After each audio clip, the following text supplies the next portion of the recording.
नमस्कार, city post live में आपका स्वागत है। मैं हूं रवि। बिहार में कैबिनेट विस्तार को लेकर हलचल तेज। दिल्ली से फाइनल लिस्ट लेकर पटना लौट रहे सीएम सम्राट चौधरी।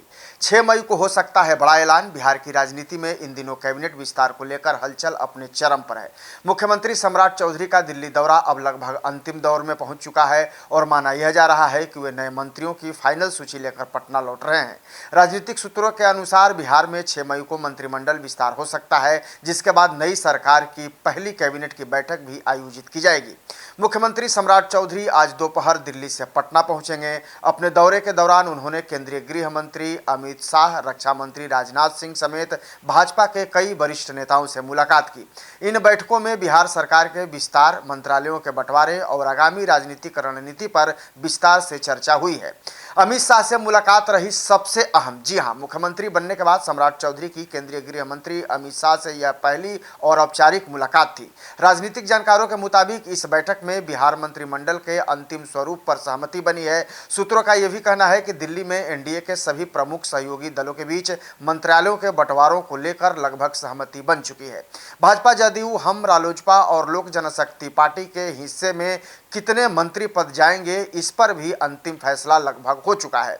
6 मई को हो सकता है कैबिनेट का विस्तार। जी हां, पहले ही बता चुके हैं कि जब सम्राट चौधरी यहां लौटेंगे तो 6 मई को कैबिनेट की बैठक होगी और उस समय जो है वो कैबिनेट जो है का विस्तार जो है वो हो सकता है, क्योंकि राजनीतिक गलियारों में चर्चा जोर है कि 6 मई को बिहार मंत्रिमंडल का विस्तार किया जा सकता है। इसी दिन शाम 5 बजे मुख्यमंत्री ने कैबिनेट की बैठक भी बुलाई है। माना यह भी जा रहा है कि नए मंत्रियों के शपथ ग्रहण के बाद यह पहली और औपचारिक बैठक होगी।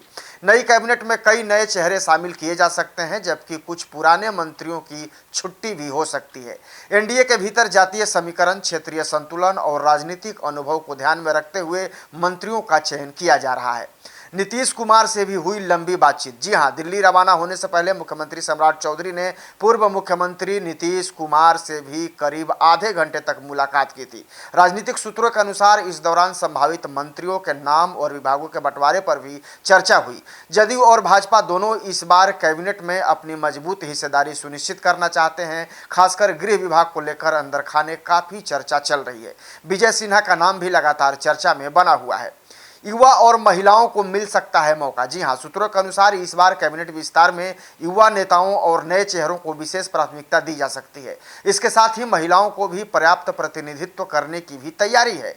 राजनीतिक विश्लेषकों का मानना है कि आगामी चुनावों को ध्यान में रखते हुए एनडीए सामाजिक और जातीय संतुलन साधने की रणनीति पर विशेष तौर पर काम कर रहा है। इसीलिए पिछड़े, अति पिछड़े, दलित और महादलित चेहरों को प्रमुखता मिल सकती है। चुनावी नतीजों के बीच बढ़ी राजनीतिक अहमियत। जी हां, दिलचस्प बात तो यह है कि जिस दिन बिहार में कैबिनेट विस्तार की चर्चा तेज है, उसी दिन असम, पश्चिम बंगाल, केरल, तमिलनाडु और पांडुचेरी चुनाव परिणाम भी सामने आने वाले हैं।